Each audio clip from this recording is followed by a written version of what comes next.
Dalangin natin sa Kanya na magkaroon din tayo ng ganoong uri ng pagmamahal. Amen po ba?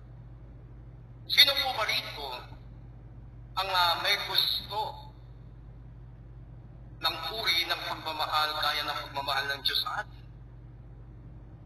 Sino po ba ang mag-volunteer dyan? Na handa kayong magmahal sa kapwa?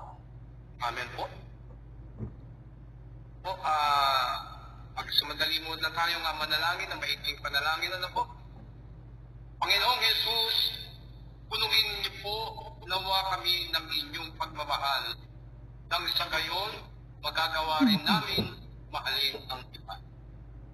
Amen po ba? Lahat po ba tayo dito at sa 230 viewers out there, lahat po ba tayo dito ay handang magmahal?